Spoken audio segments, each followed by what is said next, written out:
Hello everyone, welcome to my YouTube channel Neat Biology. Today we learn about chapter 2 biological classification of class 11th biology. Biological classification होता क्या है? सबसे पहले हम इसको intro के बारे में पढ़ेंगे। इंट्रोडक्शन में क्या दिया है कि शुरुआत के टाइम पर जितने भी लिविंग ऑर्गेनिजम्स होते हैं उनको क्लासिफाई करने के बहुत से तरीके अपनाए गए, लेकिन कोई किसी चीज़ को छोड़ देता, कोई किसी चीज़ के बारे में डिस्कवर नहीं कर पाता। तो आज हम इसी के बारे में पढ़ेंगे, कौन कौन सी चीज़ों को क्लासिफाई किया है, लिविंग ऑर्गेनिजम्स में क्या क्लासिफाई किया गया है। तो एंड तक देखना ना भूलें, क्योंकि लास्ट में मैं आपको इससे रिलेटेड टॉपिक्स बताने वाली हूँ, हाईलाइट करने वाली हूँ नीट के क्वेश्चंस को, और जो बोर्ड में आने वाले क्वेश्चंस होते हैं 100% आते हैं, तो लास्ट तक देखना ना भूलें। तो स्टार्ट करते हैं। तो शुरुआत में बहुत सारे लिविंग ऑर्गेनिजम्स को डिवाइड करने के लिए, क्लासिफाई करने के लिए बहुत सी तरीके अपनाए गए। तो सबसे पहले जो ऑर्गेनिज्म की एक नीड जो होती है, ऑर्गेनिजम्स को क्या चाहिए होता है, उसके नीड के बेसिस पर कुछ साइंटिस्ट ने साइंटिफिक तरीके से क्लासिफाई करने की कोशिश करी। जैसे food, shelter and cloth. Food, जो ऑर्गेनिजम्स की सबसे मेन इम्पॉर्टेंट चीज़ होती है फूड। शेल्टर, उसका रहने का स्थान। और क्लॉथिंग, मतलब उसको चाहिए क्या, मतलब उसका तन ढकने के लिए। तो ऑर्गेनिजम्स की यूज़ के लिए, ऑर्गेनिजम्स को सबसे पहले अगर हम अपनी बात कर रहे हैं, हमारी यूज़ के लिए फूड कैसा होना चाहिए, हमारी जगह पर किस तरीके के शेल्टर होना चाहिए, हमें रहना, खाना पीना, हमारा जो तन है वो किस तरह से ढकना चाहिए, तो उनके नीडेड पर ऑर्गेनिजम्स को साइंटिफिक बेस पर क्लासिफाई किया। तो एरिस्टोटले जो थे, शुरुआत में उन्होंने क्या किया, साइंटिफिक बेसिस पर क्लासिफाई किया। उन्होंने क्या किया, मॉर्फोलॉजिकल कैरेक्टर्स को क्लासिफाई किया। किसके? प्लांट्स के। जैसे कि प्लांट को उन्होंने देखा मॉर्फोलॉजिकली, यानी बाहरी तौर से देखा, तो उनको क्या दिखा भाई, जो कुछ बड़े बड़े, बहुत बड़े बड़े जो प्लांट हैं वो उनको नाम दे दिया उन्होंने ट्री। उनसे जो छोटे प्लांट्स होते हैं उनको दे दिया शर्ब्स, और उनसे छोटे जो हैं उनको दे दिया हर्ब्स, जैसे घास फूस हो गई। ठीक है। उसके बाद ही ऑल्सो डिवाइडेड, उसके बाद उन्होंने क्या किया, दोबारा से एनिमल्स को मॉर्फोलॉजिकली, अगर हम एनिमल्स की बात करते हैं तो उन्होंने डिवाइड किया एनिमल्स इनटू 2 ग्रुप्स। एनिमल्स को 2 ग्रुप में डिवाइड कर दिया। प्लांट्स को तो 3 ग्रुप में डिवाइड कर दिया, भाई ट्री है, शब्स है और हब्स है। लेकिन एनिमल्स को उन्होंने 2 ग्रुप में डिवाइड किया।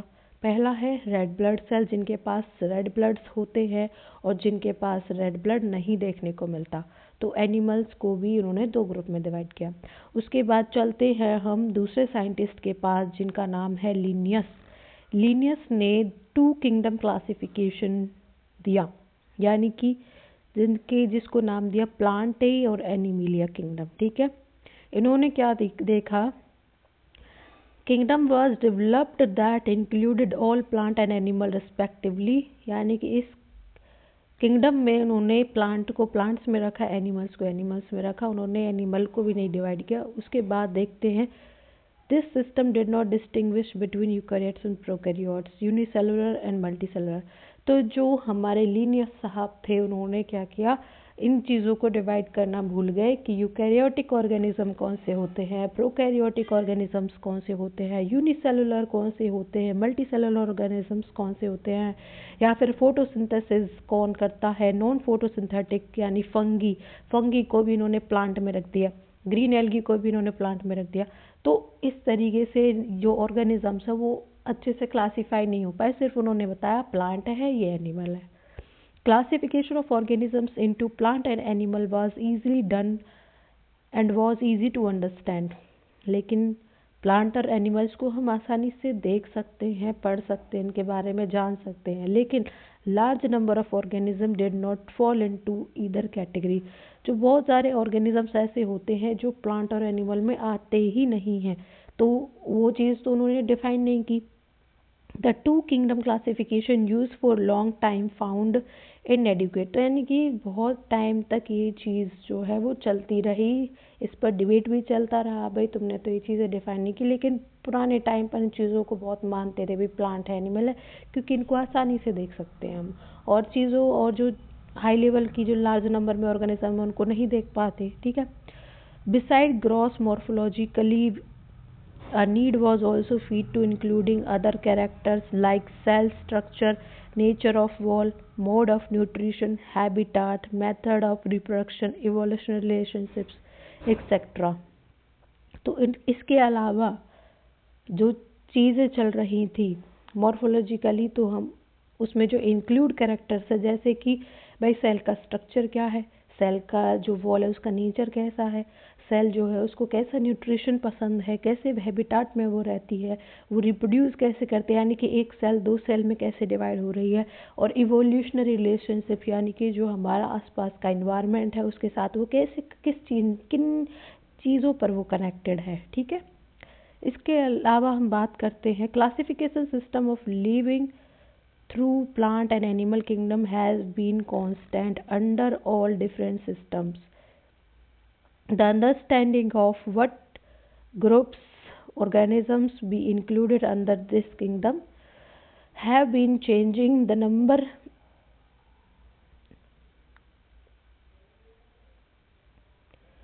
number and nature of other kingdoms have been also understood differently by different scientists over the time. तो ये बता रहे हैं कि जैसे जैसे टाइम चलता रहा, बीतता गया, ऐसे ऐसे साइंटिस्ट आते गए, उन्होंने अपने अपने किंगडम्स देते गए, वो नेचर के बेसिस पर, नंबर के बेसिस पर। तो इस चैप्टर में हम यही पढ़ने वाले हैं। ठीक है, आगे बढ़ते हैं। तो उसके बाद आए हमारे पास आर.एच. विटेकर। आर.एच. विटेकर ने कितने किंगडम्स को क्लासिफाई किया था? आर.एच. विटेकर ने 5 किंगडम्स को क्लासिफाई किया था। तो आपको ये मैं आपको बता रही हूँ, यहाँ से क्वेश्चन काफ़ी पूछा जाता है आर.एच. विटेकर के बारे में। तो आर.एच. विटेकर 1969 में उन्होंने 5 किंगडम ऑफ क्लासिफिकेशन को दिया था, जिनमें से आता है Monera, Protista, Fungi, Plantae, Animalia. ठीक है, यानी कि 5 किंगडम्स आते हैं। The main criteria of classification use by him include cell structure. तो मेन क्राइटेरिया ये था कि जो और साइंटिस्ट नहीं कर पाए, इन्होंने करके दिखा दिया। क्या करके दिखाया उन्होंने सेल का स्ट्रक्चर बताया, उनका बॉडी ऑर्गेनाइजेशन बताया, मोड ऑफ न्यूट्रिशन बताया, रिप्रोडक्शन बताया, और फाइलोजेनेटिकली रिलेशनशिप्स भी बताए। Give a comparative account of different characters of 5 kingdoms, यानी कि 5 किंगडम्स में जितना भी ये चीज़ हमने पढ़ी है, ये सब चीज़ें उन्होंने बताई। The 3 domain system has also been propose that divides the kingdom Monera into 2 domains, leaving the dominance eukaryotic kingdoms in the 3rd dominance and thereby 6 kingdom classification. You will learn about the system of detail higher classes. तो ये चीज़ें आप higher classes में पढ़ेंगे 6 kingdom classification के बारे में। तो इन्होंने क्या था, जो 3 डोमेन सिस्टम है उसमें क्या डिवाइड था, किंगडम मोनेरा को इनटू 2 डोमेन्स में डिवाइड किया, living the remaining eukaryotes kingdom in the 3rd domain. 2 domains में उन्होंने मोनेरा को रखा, 3rd डोमेन में उन्होंने क्या किया, जो यूकैरियोटिक किंगडम्स यानी कि यूकैरियोटिक ऑर्गेनिजम्स आते हैं उनमें 3 डोमेन रख दिए। ठीक है, उसके बाद 6 किंगडम क्लासिफिकेशन भी है, लेकिन हम ये हायर क्लासेस में पढ़ेंगे।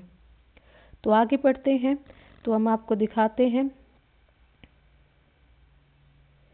पहले हम आपको टेबल दिखाते हैं। टेबल में क्या दे रखा है ये मैं आपको बता रही हूँ। 100% आप ये टेबल को लर्न करना, बिल्कुल लर्न करना, चाहे नीट के स्टूडेंट हैं, चाहे बोर्ड से रिलेटेड आपको प्रिपरेशन करनी है, तो आप इन चीज़ों को बहुत ध्यान से पढ़ना। तो 5 किंगडम्स में हमारे पास आता है Monera, Protista, Fungi, Plantae, Animalia. तो आपको याद करने की मैं आपको तरीका बताती हूँ, आप कैसे याद करेंगे। सबसे पहले मोनेरा को चेक कीजिए। मोनेरा में क्या होता है, मोनेरा जो होता है वो प्रोकैरियोटिक ऑर्गेनिज्म होता है, यानी कि हम इसकी कैरेक्टर्स के बारे में बात करें, इसका जो सेल होता है वो कैसा होता है, प्रोकैरियोटिक। अब आपको पता ही होगा प्रोकैरियोटिक होते क्या है। प्रोकैरियोटिक वो होते हैं जिन सेल के अंदर सेल ऑर्गेनेलीज नहीं प्रेजेंट होती है, ठीक है। उसके बाद आपको ये जो याद रखने हैं, ये चारों प्रोटिस्टा, फंगी, प्लांटे, एनिमिलिया, ये कैसे होते हैं, यूकैरियोटिक, ठीक है। इनकी सेल टाइप आपको याद हो गई। उसके बाद हम सेल की वॉल के बारे में बात करते हैं। तो मोनेरा की जो प्रोकैरियोटिक सेल होती है वो किसकी बनी हुई होती है, वो होती है नॉन सेलुलोजिक। नॉन सेलुलोजिक में क्या चीज़ें आती हैं, उसमें पॉलीसेक्राइड और अमीनो एसिड की वो बनी हुई होती है, तो आप ये याद रखना। प्रोटिस्ट की अगर हम बात करते हैं, सेल वॉल कैसी होती है। प्रोटिस्ट एक तो यूकैरियोटिक सेल होती है, उसके पास सेल वॉल ये कह रहे हैं प्रेजेंट इन सम, यानी कि कुछ प्रोटिस्ट के पास सेल वॉल होती है, ठीक है। फिर फंगी की बात करें, वो यूकैरियोटिक होती है, उसके पास किसकी होती है सेल वॉल, काइटिन की बनी हुई होती है, तो ये याद रखना। उसके बाद सेल वॉल, प्लांट्स के अंदर जो सेल वॉल होती है वो सेल्यूलोजिक सेल वॉल होती है, प्रेजेंट होती है। और main important thing is that कि जो एनिमल्स होते हैं उनके पास जो सेल वॉल होती है वो होती ही नहीं है, यानी कि एब्सेंट होती है, तो ये आप ये याद रखना।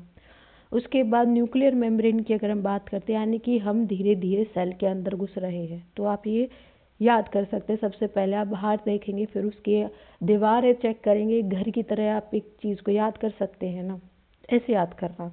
अब मोनेरा की हम प्रोकैरियोटिक सेल जो होती है, जो नॉन सेलुलोजिक होती है, उसके पास कोई न्यूक्लियर मेम्ब्रेन होती है, आप कहेंगे नहीं होती, ठीक है। बाकी आपको ये चीज़ याद रखनी है, बाकी सब में प्रेजेंट होती है।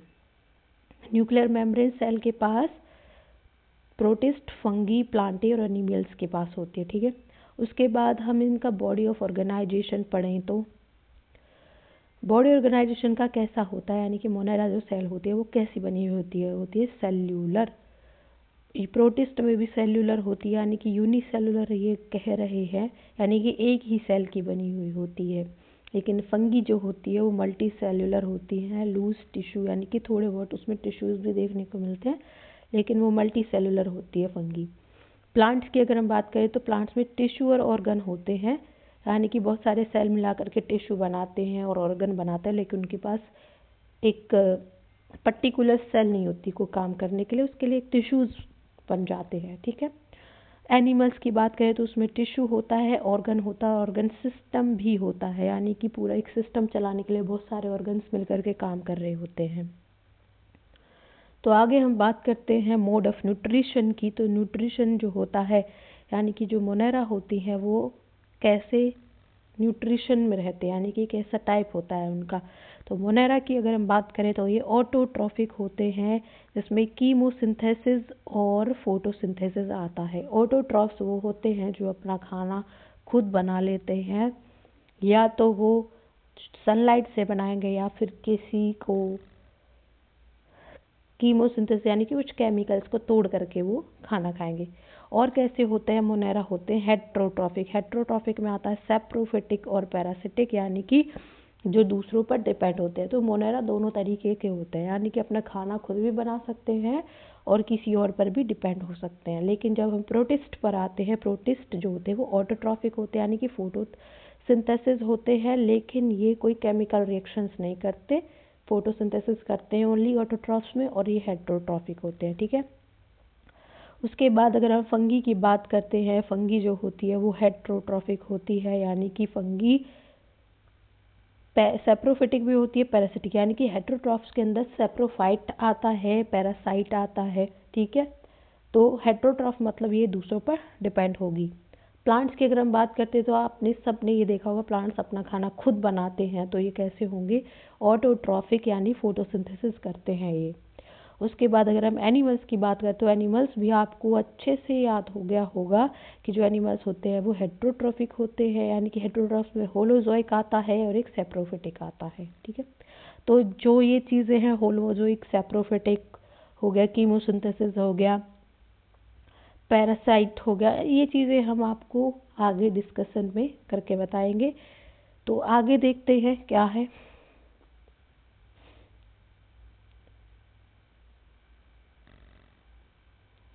तो इन्होंने दिखाया हुआ है 5 किंगडम्स के बारे में, क्या क्या चीज़ें दे रखी हैं। Let us look at this 5 kingdom classification to understand the issues and considerations that influence the science classification system. Earlier classification system include bacteria, blue-green algae, fungi, mosses, fern, gymnosperm and angiosperm under plants. तो यहाँ पर एक चीज़ मैं आपको बता रही हूँ, ये कह रहे हैं कि जो पुराने टाइम पर जब 5 किंगडम क्लासिफिकेशन नहीं हुआ था, उसमें कुछ इश्यूज कैसे आए। तो प्लांट के अंदर पहले क्या था, उसमें बैक्टीरिया भी डाल दिए, उसमें ब्लू ग्रीन एल्गी भी डाली हुई थी, उसमें फंगी भी थी, मॉसेस भी थी, फर्न्स भी थे, जिम्नोस्पर्म्स भी थे, एंजियोस्पर्म्स भी थे, यानी कि सब प्लांट्स के अंदर आ गए थे। ठीक है, तो उसको प्लांट के अंदर से निकाला गया, कुछ चीज़ों को जो प्लांट के लिए थी नहीं। कुछ होती है मल्टी सेलुलर, कुछ होते हैं यूनिसेलुलर, कुछ थे उसमें प्रोकैरियोट्स, कुछ थे उसमें यूकैरियोट्स। ठीक है, the character that ununified this whole kingdom was that all organism include had a cell wall in their cells.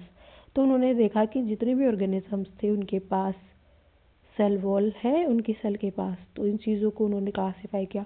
This place together groups which widely different in other characteristics. It brought together the prokaryotic bacteria and blue green algae cyanobacteria with other groups which where are eukaryotic is also grouped together unicellular organisms and multicellular ones. Example of Chlamydomonas pyrogera was placed together under algae.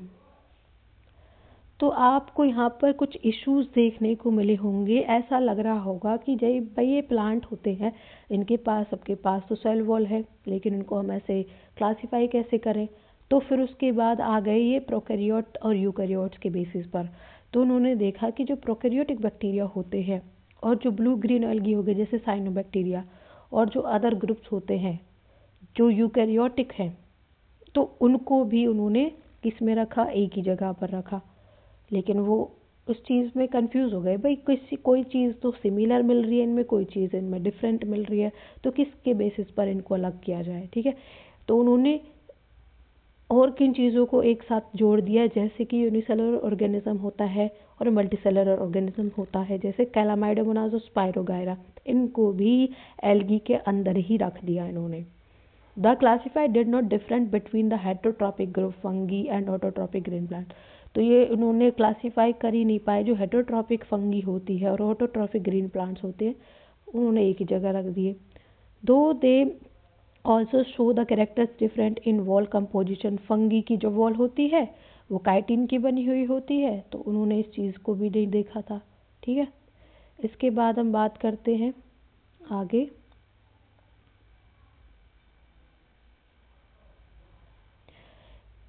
जो fungi की जो wall होती है वो कैसी होती है, chitin की, लेकिन जो ग्रीन प्लांट्स होते हैं उनकी वॉल कैसी होती है, सेलुलोजिक।